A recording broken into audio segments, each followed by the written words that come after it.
we'll kick today off with a game. This is going to be worth 5 points, and there's going to be a really awesome prize at the end for the winner. I'll be keeping score as we go along. So this game is real or fake. Here we've got 3 different headlines, 2 of which are real and 1 of which is fake. The job for you all is to guess which one is fake. So we'll do rock, paper, scissors. Oh. And then we'll just shoot whichever one you think is the fake one. So fist up when you're ready. Sam's just giving it one last quick read. Okay, rock, paper, scissors, shoot. Just hold it up. Okay, so we've got Sam 1, Matt 1, and both 3. So the fake headline is in fact 1. PGA Tour to offer virtual caddies for golfers. So that is 5 points for Sam and 5 points for Matt to kick things off. Bo, 2 more games for a chance to you to claim the lead over these 2.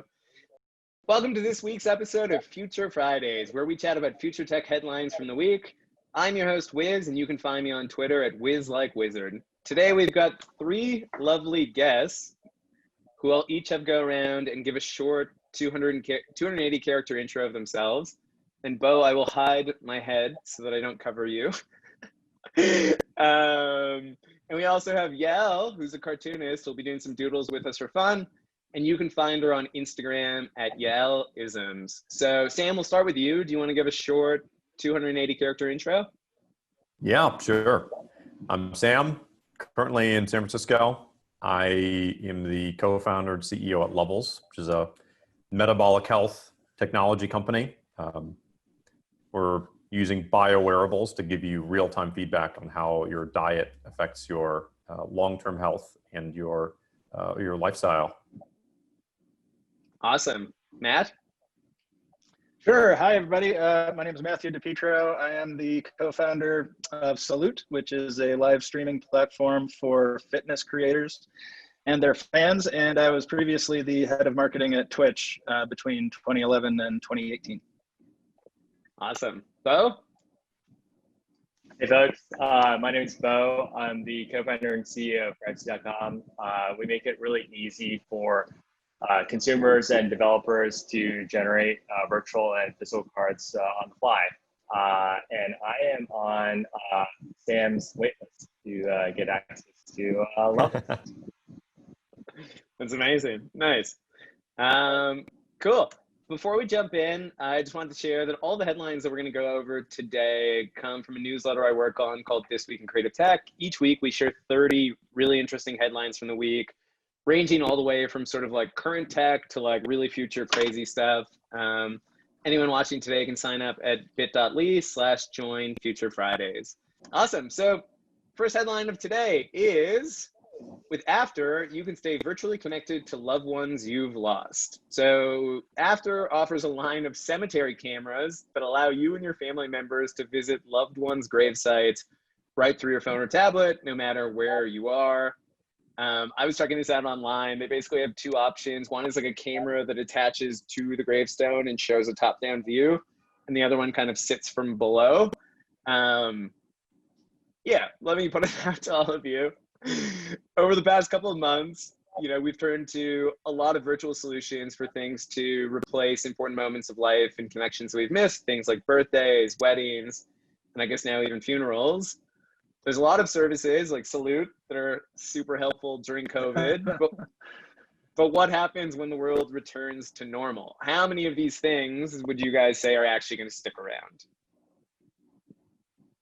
That's really, really interesting. The virtualization of everything, I think, is real, and there will be lasting shifts in user behavior and preferences, even post-COVID. But my take on this is generally that the companies that are going to win in the virtualization of everything sort of space are those companies that are developing a differentiated product and experience that fundamentally solves the virtual problem, right? Versus like just kind of one-to-one, replacing the analog version with the virtual version of the analog version. And you have to think really hard about what is the value add. Why is the virtual version actually better? That's really the question. It's not trying to replace it with a crude estimation of real life. It's actually making the experience better in some way. I don't know how this will work. It strikes me as Nest Cam. Yeah, it's like Nest Cam for gravestones. Yeah. Cool. Yeah. Yeah, I think that's exactly my thought as well, which is that a lot of these products, they take something that you're doing historically as incarnate and they turn it virtual without really any value add. I found for myself, I prefer watching football games on television as opposed to going to the game, because you get better angles, you get replays, you get people who actually know what they're talking about telling you what's happening. And so it's actually a very different experience. The experience at the game, if you were trying to sort of replicate that, is actually more about hanging out with your friends and tailgating. And replicating that in a digital environment is a totally different set of problems that you'd be trying to solve. So I think Matt's exactly right on that.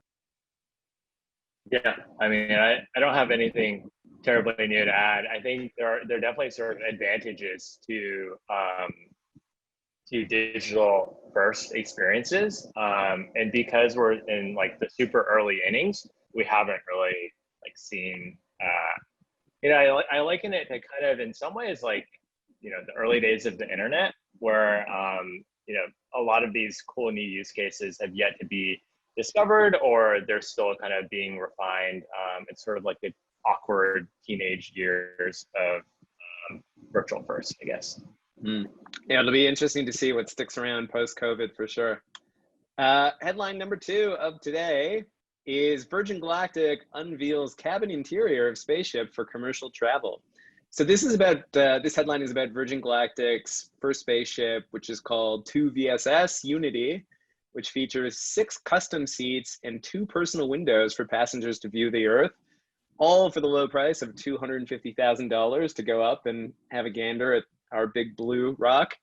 Let me ask you all, there's not a lot of biological or physical evidence on causes and effects of space tourism today. Like we have no idea what this is going to look like, as well as a lack of legal precedent around our carbon footprint in space, which is one of the headlines we're going to talk about next.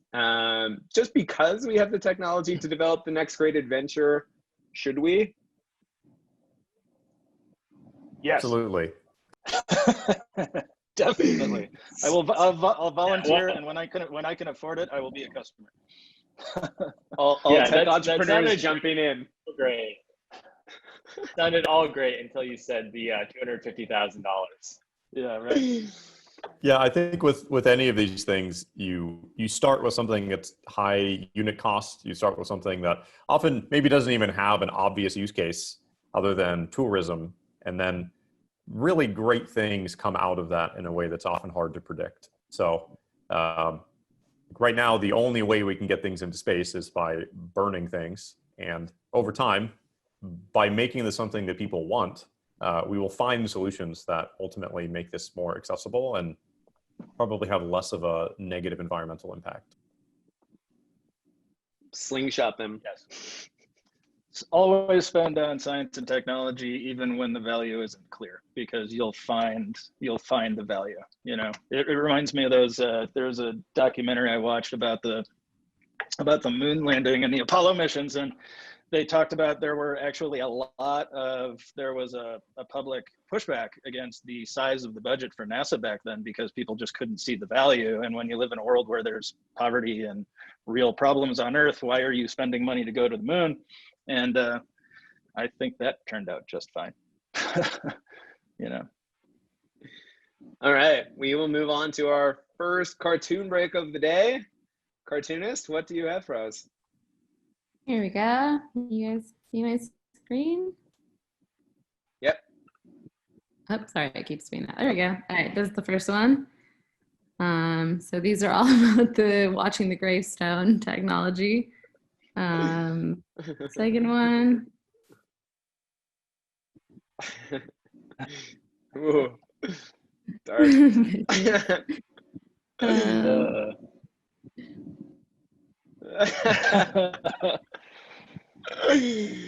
Lastly.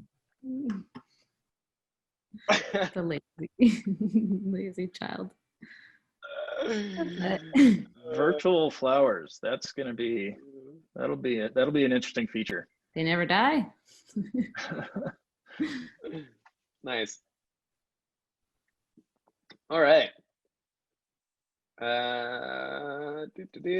We will move on to headline number 3 of the day. TikTok is opening up its algorithm and challenging competitors to do the same. This may have come out before Trump said he was going to shut it down. But basically, to aid their push for better transparency, TikTok is giving outsiders access to algorithms that it uses to sort and share users' videos. Question to you all: what level of transparency should we expect from social platforms and tech companies in general? Should companies have to disclose their algorithms at some point? Yeah, I really, it's interesting because I'd love to have a better understanding of what that actually means, because you can't just open source your code for a machine learning algorithm of that level of complexity. I think it might actually be largely meaningless. So yeah, I don't know. I feel like this is more of a catchy headline than maybe. I think it's actually. I definitely actually think it's a move in the right direction. I think it's pretty clear that social media companies are increasingly becoming much more powerful, capturing more mind share and people's attention. Kind of like, we're replacing television in many ways, right? And I think that should come with higher accountability.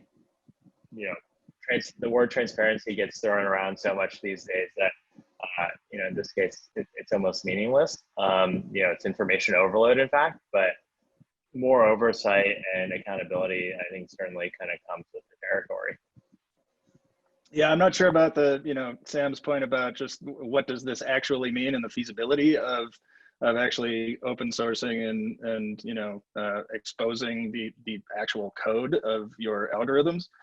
I really don't know if that even really makes sense. However, I definitely believe that it is directionally absolutely the right thing to do, or the right intention, simply because these social platforms are crucially important and are becoming part of the fabric of the way we understand the world. And to the degree that they're becoming literally almost utilities for information sharing, I think that it is incumbent on them to and it is the right thing to do, to be regulated to some degree and transparent first, by default. I think that's really, really important for the future. Yeah, well, maybe I would we'll... add to I would add to Matt's comment that I'm not convinced that the attention merchants are a positive force on the world. So the having more understanding of how they're taking people's attention and manipulating them is the more awareness we have of that societally, I think the better. Maybe we'll see Instagram with a For You page soon. All right. Headline number 4 of today. An uncanny humanoid robot is working at a government office in Russia. So this article is about a humanoid robot that boasts a full spectrum of human face emotions, emotions and facial expressions. It actually has 600 motors under its skin that allows it to reproduce all kinds of different facial expressions. And it's being used to process documents and files in a government office. So question to you all: do humanoid robots make human to digital interactions easier, or do interfaces like kiosks and computers suffice? I mean, what's the future going to look like here?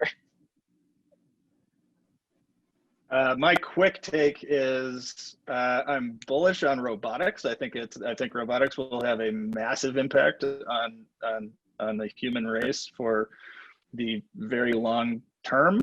But I'm doubtful that the form factor will be a humanoid robot that you're interacting with. I just can't see it. It's just too, like the word in the headline, that is the uncanny valley, and it's disturbing, and why? What's the point? We're not robots. I'm a human. Why recreate a human? It doesn't make any sense to me. And I doubt ultimately that that's going to be the case. So I actually think that eventually we can get good enough.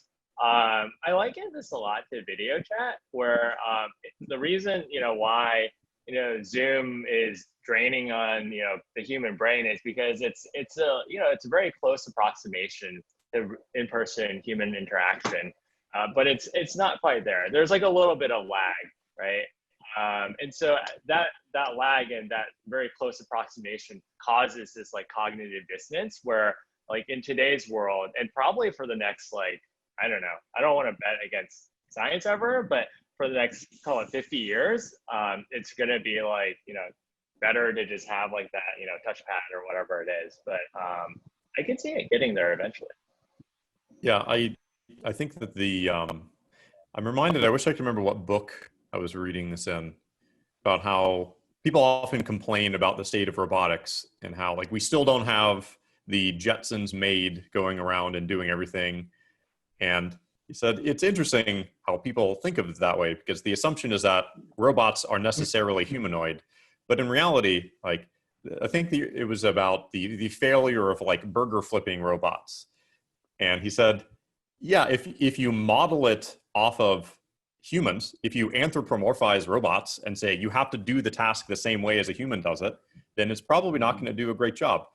But machines and computers don't work that way. If you wanted to make the most efficient burger processor, you wouldn't do it one at a time with a spatula.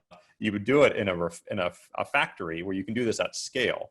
So computers and robots just work in different ways. And so like trying to anthropomorphize these features that we actually want, building them with touchpads and with interfaces that are probably more logical is probably the way to go.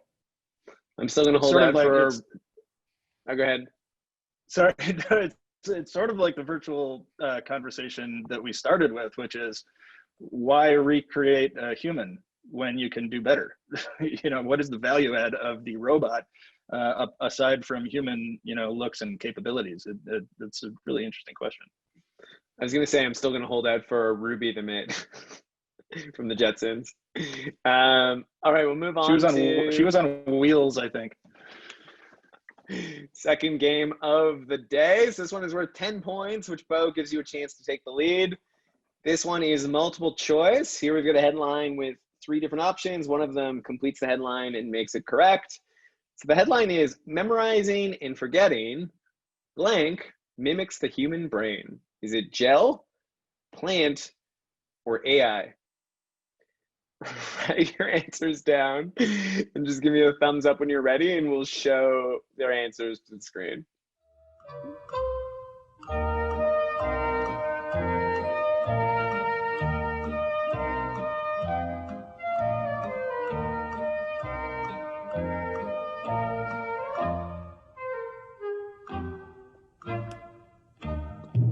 Bo's ready, Sam's ready. All right, what do you all got? AI, plant. So the correct answer is, in fact, gel. I saw you all looking with a confused face. This is a bit of a weird one. It's interesting, though. So basically, researchers have found a soft and wet material, gel, that can memorize, retrieve, and then forget information, much like the human brain. They're saying that it could have implications or use cases for things like security or like you could even imagine like a James Bond figure using this, right? To like store some information and to have it disappear. This is like the new magic ink.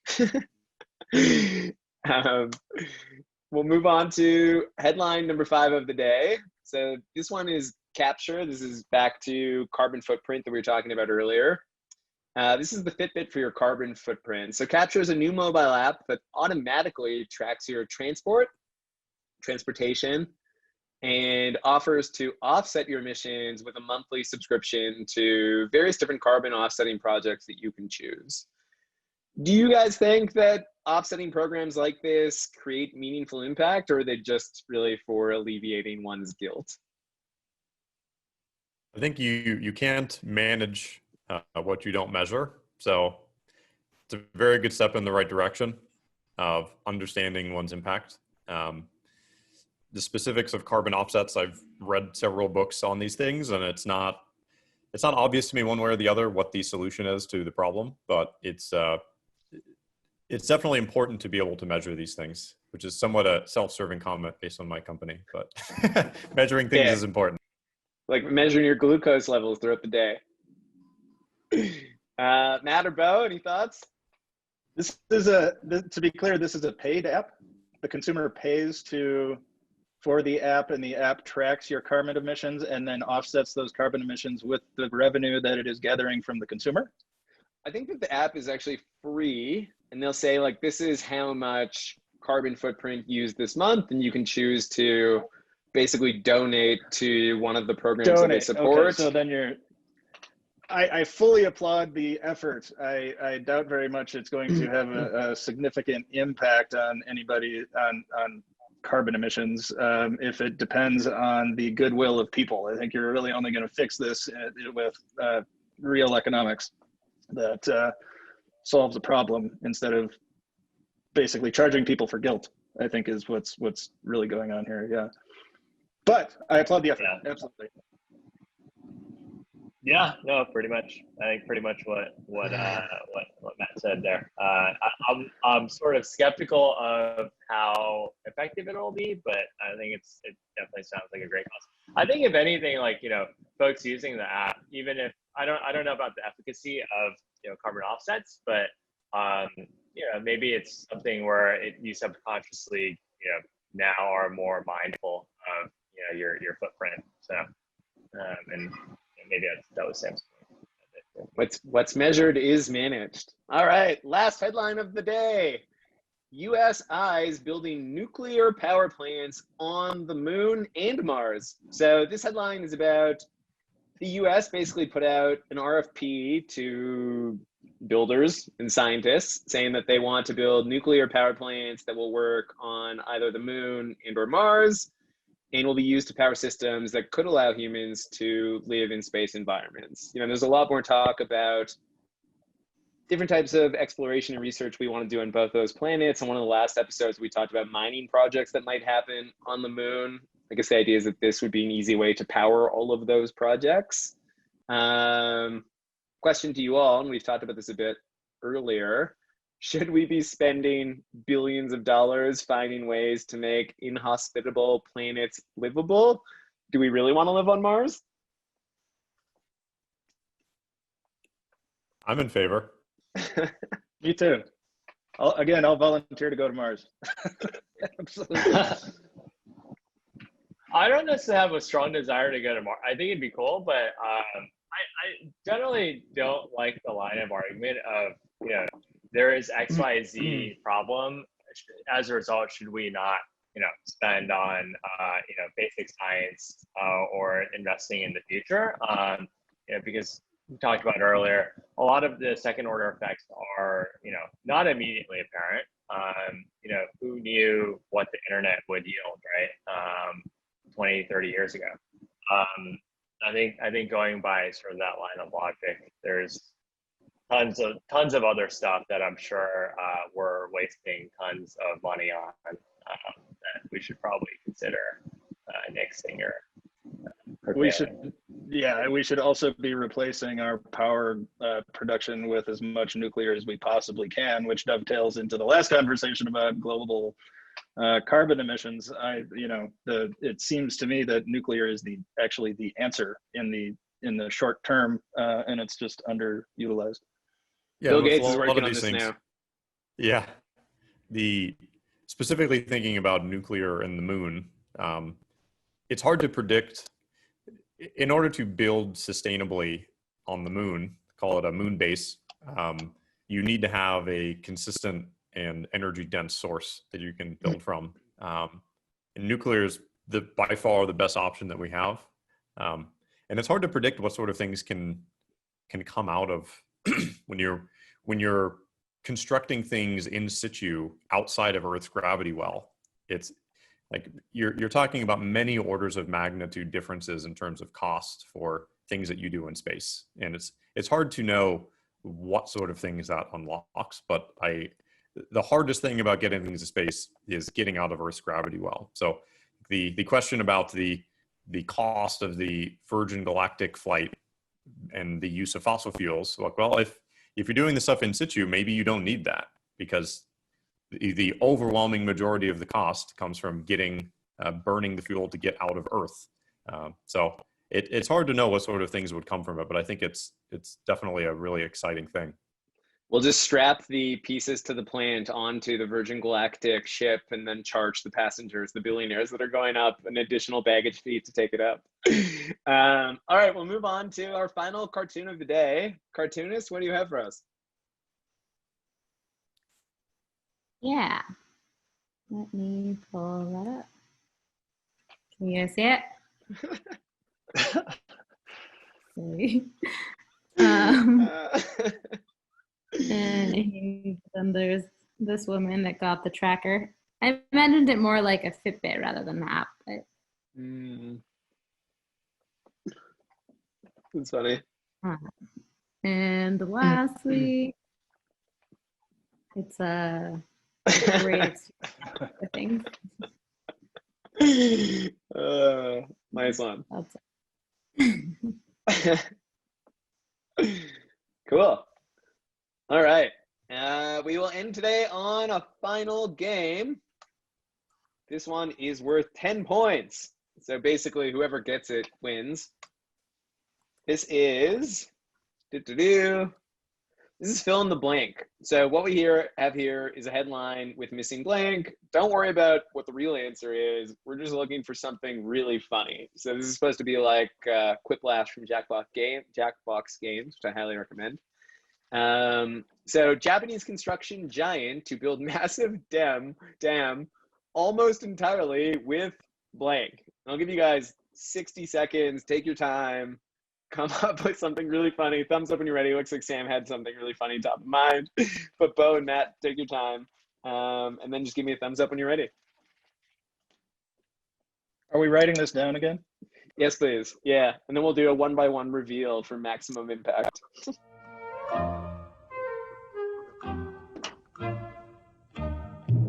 Ooh, that was quick. All right. Sam, you want to go first? You were the quickest there. Japanese construction giant to build massive dam almost entirely with beavers. Nice one. Nice one. Matt, Japanese construction giant to build massive dam almost entirely with brain gel. Gross, but funny. All right, Bo.